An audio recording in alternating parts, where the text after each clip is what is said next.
sur Harmonie TV, la chaîne où l'harmonie est un art de vivre. Je suis Ponari Samvan, votre coach en stratégie bienveillante. Je suis ravie de vous retrouver pour une nouvelle interview. Aujourd'hui, mon invité a derrière elle 15 ans de management dans l'industrie. Marie-Élise Château. Bonjour Marie-Élise. Bonjour Ponari et merci de m'avoir invité sur ta chaîne. Marie-Élise, tu es aujourd'hui coach professionnel spécialisé dans l'hypersensibilité. En France, en Allemagne, en Suisse, où tu as domicilié ton activité près de Bâle, tu accompagnes les personnes hypersensibles en transition professionnelle et les invites à réveiller en elles ce qui les anime pour se réaliser avec ce que j'appellerais cette potentialité parfois vécue comme un handicap lorsque ces personnes n'ont pas identifié en elles cette nature hypersensible. Tout d'abord, peux-tu nous parler de toi un petit peu et nous raconter comment tu as eu l'idée de te consacrer à l'hypersensibilité dans ton activité? Ça veut dire quoi en fait, être hypersensible au quotidien? Donc, pour parler de moi, donc j'ai fait 15 ans dans l'industrie en tant que manager de projets et puis de labo dans différents pays d'Europe. Alors, j'aime bien l'image, ça permet de comprendre vite. Je me sentais, il y avait des hauts et des bas, c'était intense, beaucoup de moments intenses, des hauts et des bas. Je me sentais parfois un peu comme un poisson dans l'eau, un peu trouble. C'est-à-dire que voilà, il se passait des trucs que je ne savais pas ce qu'il fallait faire pour réajuster. Je n'arrivais jamais à trouver vraiment ce qu'il fallait faire. Et je suis sortie de l'industrie parce que je sentais bien que j'étais à côté de ce que je devais faire. J'étais très intéressée dans tout ce qui était transverse déjà, que les départements s'entendent bien les uns avec les autres, que avoir des bons contacts avec les gens.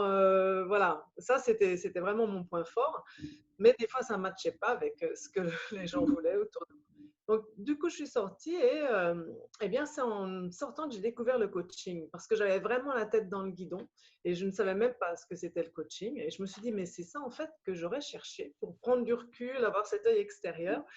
Et peut-être que je serais encore en poste si j'avais trouvé ça. Et du coup, j'ai fait la formation de coaching. Alors voilà, avec tu connais, hein, la culture du positif, tout ce qu'on apprend, les outils, c'est génial. Donc déjà, j'ai fait mon développement personnel moi-même, hein, comme tous les gens qui font d'abord le coaching. Et ensuite, eh bien, en 2017, j'ai créé ma boîte, en même temps que j'ai créé une association. Alors, pour ma boîte, les gens qui venaient me voir, eh bien, ils faisaient un effet miroir très fort avec moi. Je me suis dit, ils ont les mêmes soucis que moi j'avais quand j'étais en poste et pourtant je pensais quand même être quasiment la seule à avoir ces soucis. Et puis au bout du compte, ben, je me suis rendu compte que le point commun, c'était l'hypersensibilité. Alors c'est assez récemment, hein, c'est en 2019 où j'ai vraiment lu donc la base, c'est les livres d'Hélène Aron, hein, je dirais, sur l'hypersensibilité. C'est dans les années 90, elle a même créé le terme, je dirais. Elle a fait beaucoup d'études empiriques en tant que psychologue et scientifique. Et donc j'ai beaucoup lu, j'ai fait ce qu'il faut faire, c'est-à-dire l'acceptation, pardonner hein, aux gens et même remercier en fait des gens qui sur mon chemin m'avait fait souffrir, mais avait mis en lumière ce que tu disais très bien. C'est un potentiel, mais on le vit comme une faiblesse au quotidien. Voilà, je dirais, quand on n'est pas au courant. Et depuis, pour reprendre l'image du poisson, et bien depuis que je sais ça, et c'est pour ça que moi je le prends comme outil, c'est parce que vraiment, ça m'a permis, en plus du coaching, et bien maintenant je suis dans de l'eau claire, quoi. L'eau est limpide, je comprends rétroactivement tout ce qui s'est passé pour moi et aussi pour la création de l'association. Parce que j'ai créé une association et là, j'étais mon propre chef, c'était moi la présidente, c'était ma structure. Et avec les gens, je me retrouvais avec les mêmes styles de problèmes. Donc, je me suis dit, là, tu ne peux pas mettre tout sur le dos de la structure non plus. Donc, il y a un truc à comprendre et vraiment, beaucoup de choses s'expliquent par l'hypersensibilité. Mhm. Et je te rejoins hein, là-dessus, hein, puisque je suis moi-même une hypersensible. Donc, Oui, je ressens effectivement cette différence hein, que bah, on ne sait pas d'où elle vient, d'où elle sort. En fait, j'ai envie de dire qu'on ne n'est pas euh, hypersensible, on ressent juste qu'on est différent des autres, mais on ne comprend pas pourquoi.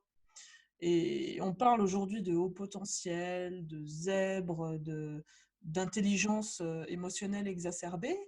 Et aujourd'hui, j'ai envie de te dire, mais comment on fait pour vivre avec cette potentialité dans une société qui est drivée par l'apparence, par du pouvoir dans les entreprises, par des normes qui ne s'adaptent pas ou s'appliquent pas aux hypersensibles, un peu comme un gaucher qui se retrouve obligé de vivre dans un environnement de droitier, quoi. Mhm, mhm. Mais je dirais que c'est ça, en tout cas, ça a été beaucoup ce que tu décris. Et moi, j'ai quand même espoir, justement, et c'est ça à quoi je travaille, que les milieux deviennent bienveillants. C'est d'ailleurs aussi ce que tu fais, hein, c'est aussi ta mission, euh, pour qu'ils soient mieux adaptés justement à la personne hypersensible. Alors, tu as touché du doigt tout ce qui est psy. Alors, ce qui est psy, je pense que justement, et c'est ça pourquoi je prends l'approche de l'hypersensibilité, comme le font Fabrice Midal ou Maurice Barthélémy, qui ont écrit des livres récemment, ils prennent cette approche de l'hypersensibilité d'Hélène Aron, qui d'ailleurs ne va jamais faire le rapport avec haut potentiel et toutes les tests du QI et Weiss, je ne sais pas. En fait, parce que je trouve que vraiment, cette approche psy a été a empêché tellement de personnes hypersensibles à se reconnaître. Parce que du coup, ils ont mis sur ça un espèce d'élitisme.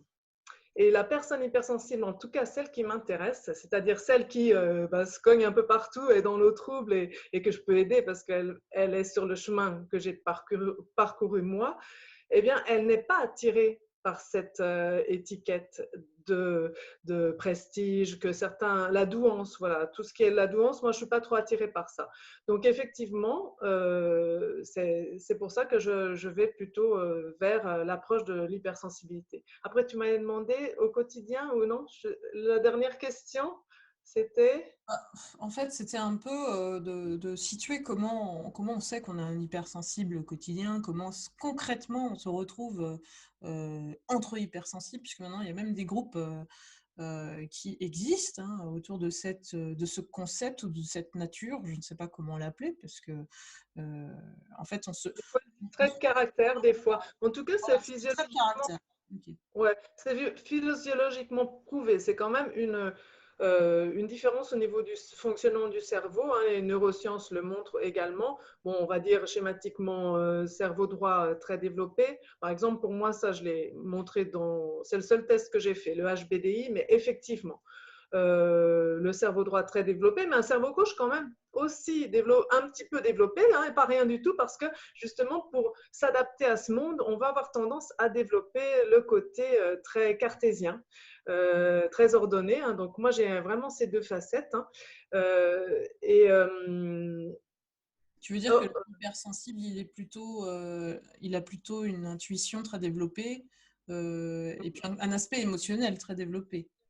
voilà, c'est à la fois la créativité, il peut se Capté. projeter, il a plein d'idées, oui, des idées créatives, et aussi il aime le relationnel. Alors comment il peut se reconnaître? Eh bien justement, il y a ça. Euh, il perçoit son monde, son environnement par les cinq sens de façon très forte, plus forte que les autres.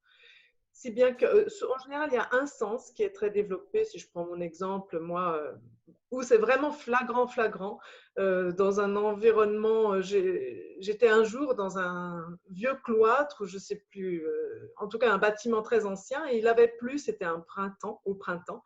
C'était justement pendant ma formation de coaching, donc je n'étais pas encore au courant. Mais là, je me suis dit, il y a vraiment un truc. Je rentre dans ce bâtiment, cette odeur de moisi, elle m'agresse en fait, je la sens sur toute ma peau et je la respire, c'est très fort pour moi. Je vais vers le groupe de gens qui attendaient, je leur dis, oh là là, cette odeur de moisi, pour moi c'est intenable quoi. C'est intenable, je n'ai pas dit pour moi. Et là autour, les 10 personnes ne sentaient rien. Et là, je me suis dit, là, il y a vraiment un truc, parce que pour moi, c'était flagrant. Donc voilà, c'est pour prendre l'exemple, les grands cuisiniers, ils vont avoir le goût très développé. Quoi. En général, ce sont des gens qui ont un des cinq sens très développé. Ça, c'est une chose, mais l'inconvénient de tout ça, pour schématiquement dire ça, c'est que notre monde autour de nous étant basé sur les 80%, puisque les hypersensibles représentent entre 15 et 35%, on va dire 20% de la population, le monde autour de nous est basé sur la majorité, donc les 80%, et eux, ils vont avoir besoin de sensations. Ils vont avoir besoin de lumière partout. Ils vont avoir besoin des sons forts et des choses peut-être plus violentes à la télé, par exemple, pour ressentir les choses. Et du coup, ce monde-là, eh bien, il peut agresser au quotidien. C'est bien d'en prendre conscience. On parle de seuil d'irritabilité plus bas pour les personnes hypersensibles. C'est bien d'en prendre conscience, qu'elles sachent. Alors, c'est par le corps, hein, mais ça, je le vois dans les groupes que j'organise. C'est vraiment après apprendre à écouter ce que nous dit notre corps, les signes qui disent que, attention, là, tu vas risque d'éclater parce que c'est soit de la colère, soit, voilà, ça peut être vraiment très fort, ou il y a des gens qui bloquent complètement, mais alors là, quand la soupape va sauter, ça va être horrible. Donc, vraiment, c'est pas bon, cette gestion des émotions-là. Donc, c'est s'en rendre compte et puis se retirer simplement du monde. La personne hypersensible, elle peut se reconnaître du fait qu'elle doit se retirer des gens. Parfois, c'est bénéfique pour elle, mais paradoxalement, c'est quelqu'un qui est très sociable. Et ce paradoxe-là, certains ont du mal à le comprendre. Mais en fait, voilà, je peux prendre ça comme symbole parce que j'organise aussi des groupes. Rien que le fait de comprendre ça, ça soulage en fait. Parce qu'on En se fait, dit, j'ai qu'est-ce envie que de dire, c'est un peu comme un portable, on a besoin de recharger ses batteries loin du monde, de la foule, parce qu'effectivement, la foule épuise. Et je me retrouve tout à fait dans ta description, hein. C'est-à-dire qu'on a besoin des autres de loin. C'est un peu contradictoire, mais on a besoin aussi de cette solitude pour se ressourcer et mieux appréhender le monde parce qu'on a un univers qui est complètement différent des autres et d'ailleurs incompris de ces personnes dont tu parles, les 80%, qui sont plutôt pragmatiques, logiques, qu'on retrouve notamment dans l'entreprise. Et quand on est hypersensible dans une entreprise, euh, ces personnes-là ne comprennent pas on n'est pas du tout intéressé par le pouvoir ou l'ambition ou quoi que ce soit. Nous, on veut juste avoir notre place de manière égale et puis pouvoir collaborer avec les uns et les autres, ce qui est très difficile quand on est face à des responsables ou des personnes qui sont plutôt dans cette avidité de pouvoir et exercent effectivement parfois un abus par rapport à notre nature à nous, puisque nous, on est plutôt dans la collaboration, pas dans le conflit ou la compétition.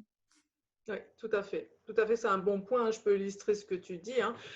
C'est effectivement ça, parce que la personne hypersensible, un de ses grands points, c'est d'être perfectionniste, très consciencieuse. Et justement, dans l'entreprise, et comme elle a quand même des capacités assez fortes, déjà, le peu qu'elle peut faire, c'est déjà beaucoup pour les autres. Mais en plus, elle, comme elle ne va pas recevoir les signes de reconnaissance qu'elle attend, elle va en faire encore plus. Et alors là vient l'incompréhension, parce que la personne hypersensible, elle a sa propre grille de valeurs qui ne coïncide pas forcément et souvent pas du tout avec la structure en fait. Oui. Et les gens autour d'elle, comme tu dis, ils vont se dire, mais attends, qu'est-ce qu'elle veut, où est-ce qu'elle veut aller, quoi. Ils ont Ce sont l'impression que des tout ça incompris, quoi. est fait pour être, voilà, pour être promu, pour être plus payé. Et en fait, en faisant ça en plus, elles ne reçoivent pas les signes de reconnaissance parce que pour les chefs, ben, elles en font un peu trop, c'est un peu trop dur à défendre au bout d'un moment. Et puis les gens au même niveau, ils peuvent être très jaloux et puis commencer à tirer à boulet rouge. Donc effectivement, oui. Tu veux dire qu'on représente une certaine menace au bout d'un moment parce que à cause de ce perfectionnisme qui en plus nous entraîne, j'imagine que tu les coaches ces gens-là, c'est qui nous entraîne parfois dans un burn-out parce qu'on en fait beaucoup parce on aime ce qu'on fait aussi et qu'on est plus et j'insiste là-dessus dans une recherche de collaboration, pas de compétition avec les uns et les autres, mais on est perçu comme tel. Alors, je ne sais pas du tout quel levier on peut travailler là-dessus et quels sont les moyens donnés par les entreprises pour que chacun se comprenne et que chacun ait sa place, puisque finalement, Ben c'est voilà, ça c'est le but. moi, hein. Voilà. C'est vraiment mon rôle. C'est vraiment mon rôle. C'est vraiment ça. Tu touches du doigt vraiment ce que je veux faire. Et je suis sur le chemin, mais c'est pas encore trop. Le chemin, il y a encore trop de cailloux. Donc là, je me prépare avec les gens. Mais c'est vrai que c'est tout à fait ça. Quand il y aura des RH et des managers qui auront compris ce que tu as dit et prêts à m'accueillir, ben, c'est justement ça pour expliquer. les gens prennent conscience de comment peut-on faire pour se comprendre mieux les uns les autres. Parce qu'effectivement, tu parles du burn-out et effectivement, c'est pour moi un des 3 points. Mais là, le perfectionnisme, c'est l'exemple de points où la personne hypersensible elle-même, par des réajustements elle-même, vraiment de développement personnel, peut réajuster quelque chose et s'éviter le burn-out. C'est-à-dire qu'elle comprenne qu'en fait, elle en fait trop, que comment voient les gens, les autres, comment ils voient. C'est aussi à elle de comprendre comment les autres voient les choses, parce qu'il n'est pas question de les changer. Elle a aussi souvent l'idée qu'elle va pouvoir changer le monde, hein, et des fois, il faut voir où sont ses propres limites. Oui, Et elle est dans une certaine, cette personne, elle est dans une certaine projection. Elle peut capter des choses que les autres ne captent pas et donc pouvoir en faire des projections sur ce qui va se passer en termes peut-être sur le plan humain, mais aussi dans la société. Voilà, pour moi, un hypersensible, c'est un visionnaire. Et c'est pour ça tout qu'il est à fait. perçu comme une menace. Hein. Donc, alors Aussi, qu'il n'est pas là c'est pour l'effet ça. Cassandre. Il est là pour faire avancer les choses. Et Oui, effectivement, dans la société aujourd'hui où il y a beaucoup de pouvoir, c'est assez mal perçu. Et je trouve ça oui, oui. assez dommage. Donc, on compte sur toi, Euh, Marie-Lise. Hein. Oui, oui, oui, oui. Mais il y a quand même des signes d'espoir. Mais avant, ouais, c'est l'effet Cassandre dont tu parles. Et j'ai fait récemment une vidéo sur les 10 activistes qui, comme Greta Thunberg, se battent pour le climat. Hein. Quand tu dis visionnaire, ben c'est ça. La personne hypersensible aujourd'hui, c'est celle qui voit très bien où on va Hmm. au niveau du réchauffement climatique et que si, comme les scientifiques le disent, pourtant même les scientifiques le disent, mais personne ne les écoute, si on ne change pas maintenant, ce sera trop tard. Hein. Et Il ne oui, faudra pas attendre que ça vienne à notre porte. Donc, il y a des. Je les ai mises en lumière parce qu'un documentaire d'Arte les mettait en lumière. Elles sont une dizaine dans une de mes vidéos. Et on sent que c'est la personne hypersensible qui lâchera pas le truc, quoi, qui ira jusqu'au bout et qui se battra jusqu'à ce qu'ils vont voir les politiques. Et on voit, c'est la confrontation des deux mondes. Parce que ces jeunes femmes-là, elles ont des fois que 12 ans, 18 ans. Mais quand vous les entendez parler, vous vous dites, mais elle parle aussi bien, même bien mieux que tous ces hommes politiques qui ont fait l'ENA. Et qui est-ce qui a dit qu'il fallait en fait faire une grande école pour être un bon politicien? Parce que c'est que du bon sens, la politique. Donc voilà, c'est vraiment la confrontation des deux mondes. Je pense que ça, c'est un exemple comme quoi ça bouge. hmm, hmm. Et un autre exemple que j'ai, alors là, je ne sais pas si tu voudras le laisser parce que c'est peut-être un petit peu trop, mais bon, il y a quand même eu des mouvements comme MeToo. Oui. Il y a eu en France, la France c'est un exemple, mais franchement, tous les pays, hein, MeToo c'était mondial. Hein. Oui. La France qui se remet en question à propos de l'inceste, on se rend compte que 70% des plaintes des enfants étaient mis à la poubelle, sont mis actuellement à la poubelle. 70% des plaintes des enfants. Ça fait quand même réfléchir. Déjà qu'on sait que c'est très difficile pour un enfant. C'est-à-dire qu'en fait, on va mettre en lumière ce qui est caché, quoi. Et c'est pour ça qu'on n'est pas apprécié, déjà, parce qu'on Oui, dit la vérité. On dit la vérité telle qu'elle est. On a oui. soif d'une certaine justice, j'ai envie de dire, parce que Ah, c'est ça. Ah, c'est ça. justement, on se bat pour l'humanité et pas pour nous-mêmes. En fait, il y a une vocation, Oui, il y a une mission peut-être de vie oui, qui est plus grande que soi chez tout un à fait. hypersensible. Tout à fait, parce qu'il est connecté, on va dire, après ça va vers la spiritualité, mais je crois que toi comme moi, on fait le lien hein, entre ce monde très cartésien et la spiritualité. En fait, il est très connecté au ciel, c'est clair, qu'on l'appelle univers ou Dieu, Oui. et Perché, effectivement, perché, comme disent les pragmatiques. moi, je ne me considère pas comme perché, parce que et il y en a beaucoup quand même, heureusement, qui gardent les pieds bien sur terre. Mais en tout cas, Oui. voilà, il y a cette inspiration qui vient d'ailleurs, qui est plus grande que lui, et qui va le pousser à agir. Voilà, c'est vraiment... et c'est beau, la française Dano, je crois, Sixtine Dano, elle l'exprime très bien dans le documentaire. Elle dit c'est quand même bien d'avoir quelque chose de plus grand, de se battre pour quelque chose de plus grand que nous.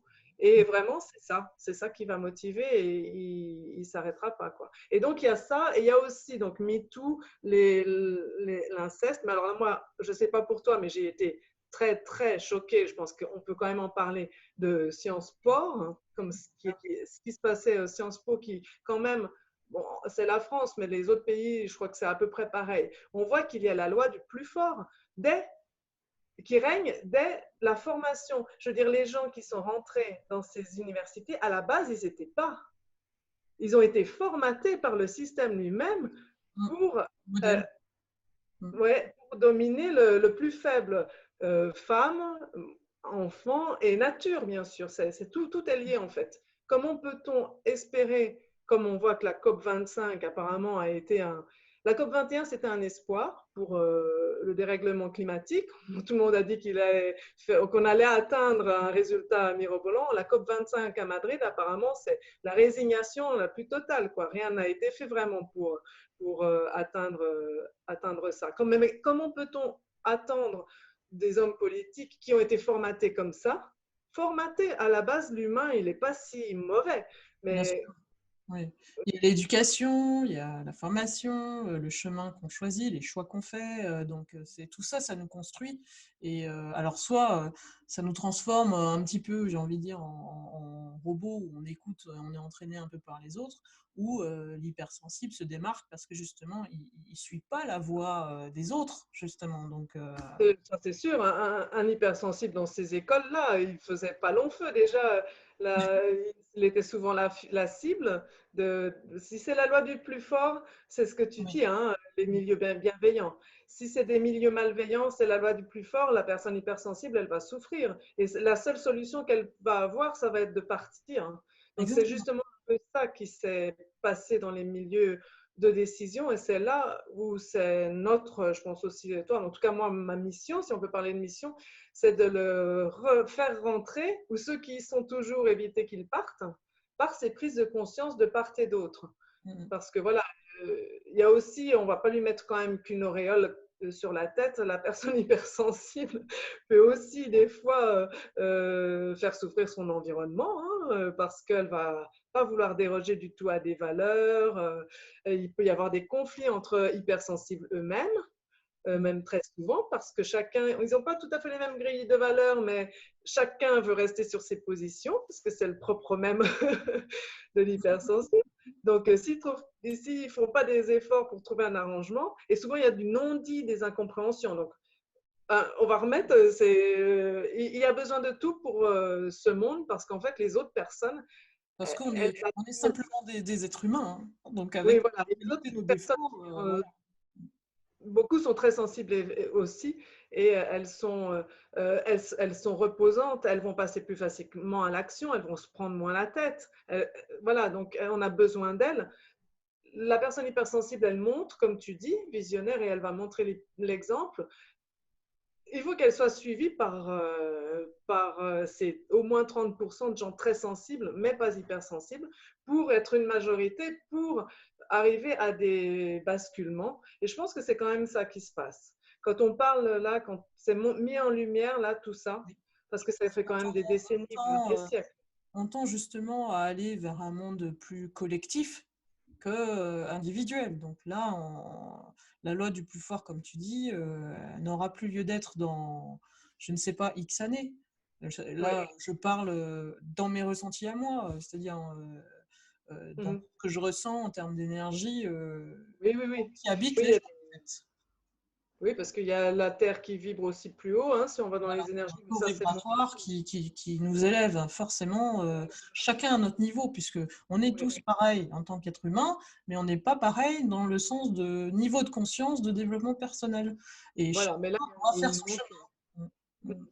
Et là, il y a avec le Covid aussi, en plus de l'élévation, tout est un peu lié. Là, on peut espérer à la sortie de tout ça qu'il y ait une élévation effectivement des consciences et qu'on puisse mener à bien effectivement les vrais projets. Parce qu'en plus, c'est ça qui est quand même un peu incroyable, c'est qu'économiquement, quand vous arrivez à activer l'intelligence collective, je pense que c'est ce dont tu parles, qu'on laisse tomber cette compétition et qu'on va plutôt sur la coopération, c'est économiquement, c'est viable.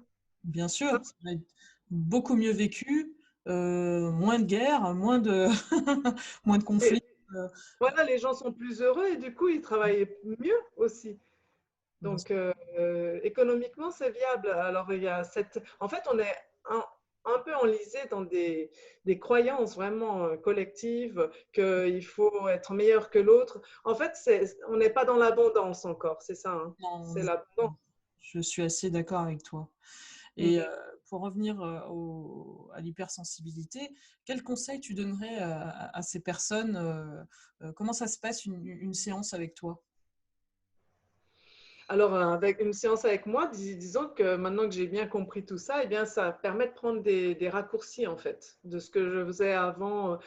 Eh bien, c'est prise de conscience que c'est l'hypersensibilité, que c'est à accepter. Voilà, le processus, il est toujours le même, hein, même pour les autres personnes, hein. Mais ça permet justement cette acceptation de soi, arrêter de se battre sur quelque chose qu'on veut changer, mais au contraire, comme tu disais, prendre conscience que c'est un potentiel, une richesse, et faire sienne à accepter les aléas qui vont aller avec. Moi, je prenais l'exemple pour moi de rougir. Beaucoup d'hypersensibles rougissent parce qu'ils voilà, ils essaient toujours d'être dans le moule, mais il y a toujours un petit truc qu'ils ne vont pas faire bien avec ce perfectionnisme. Et une des réactions, ça peut être le rougissement. Eh bien, du jour où j'ai compris que finalement, c'était plutôt une force de montrer aux autres que j'avais cette vie au fond de moi et ces émotions, eh bien, je rougis beaucoup moins. Mmh. En fait, c'est parti. Et comme c'est pas le style de truc qu'on peut faire facilement, quoi, c'est vraiment, c'est pas jouer. Voilà, la personne Et être hypersensible, elle joue simplement, pas. être simplement soi-même, en fait. Oui, c'est ça, c'est ça.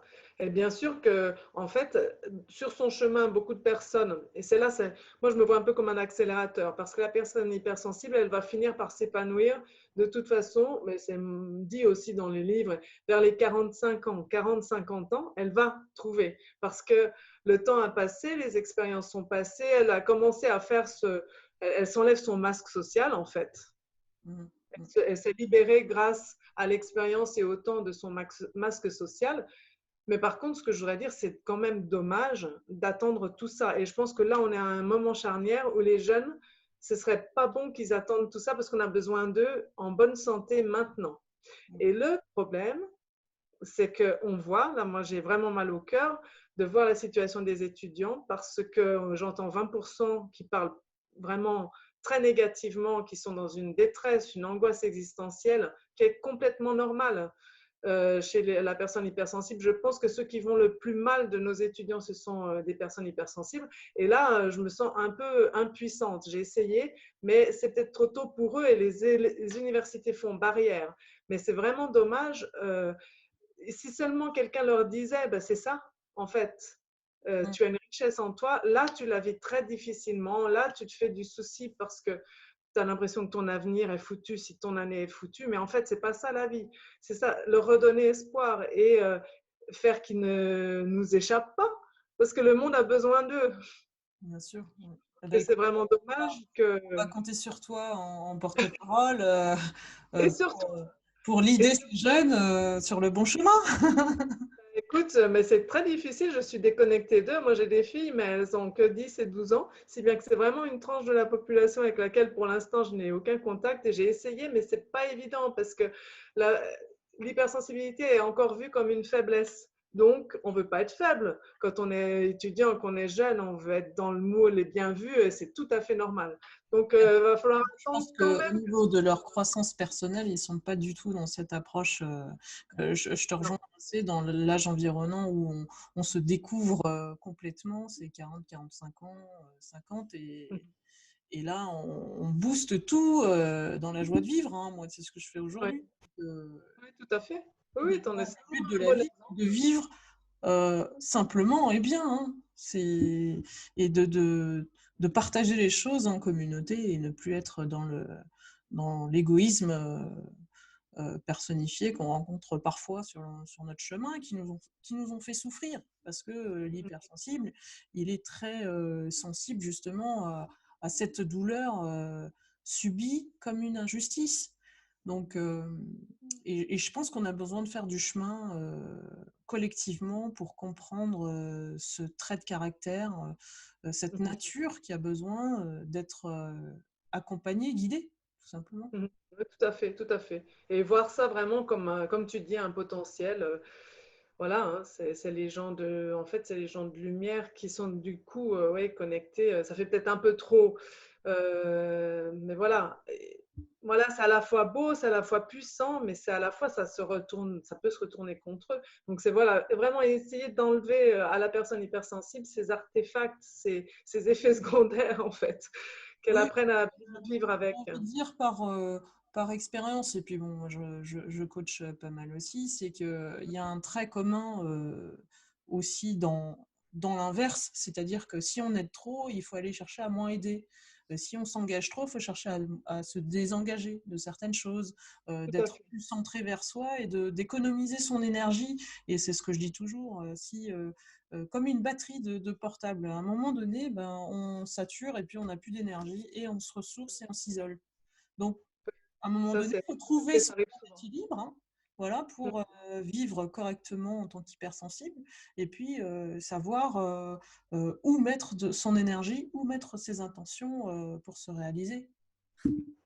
Oui, tout à fait, c'est ça. C'est vrai, elles vont s'épuiser à vouloir aider tout le monde autour, et beaucoup d'empathie. Et du coup, c'est vrai que c'est une des grandes, c'est dans l'avion, hein, c'est mettre d'abord.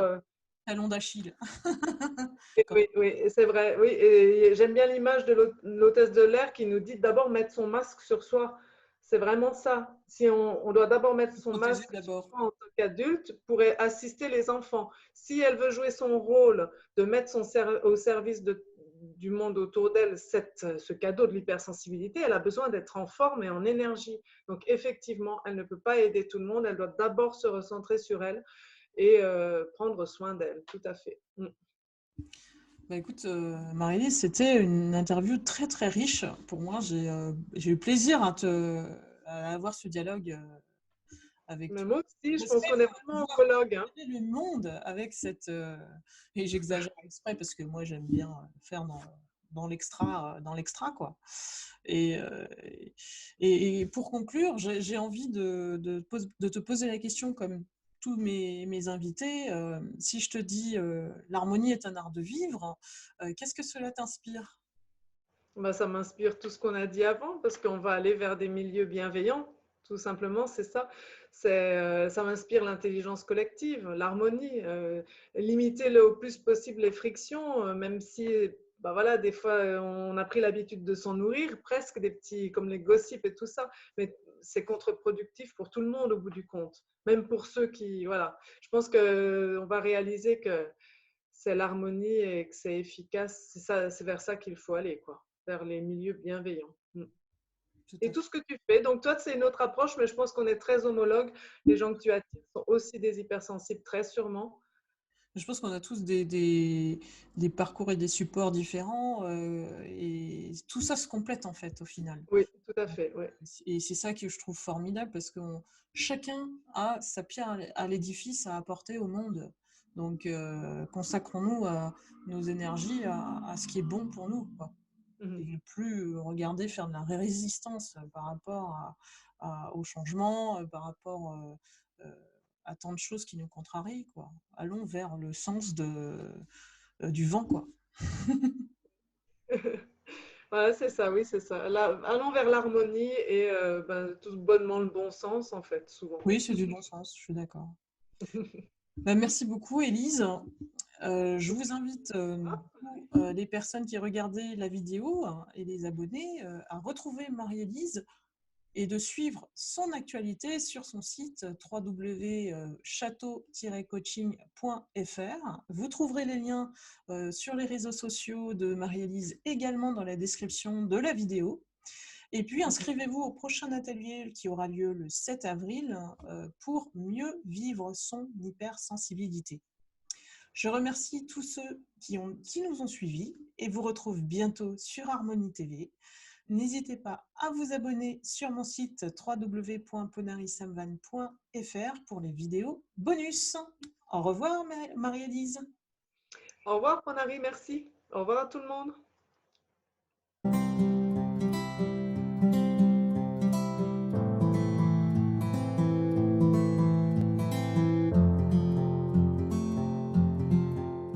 Mmh.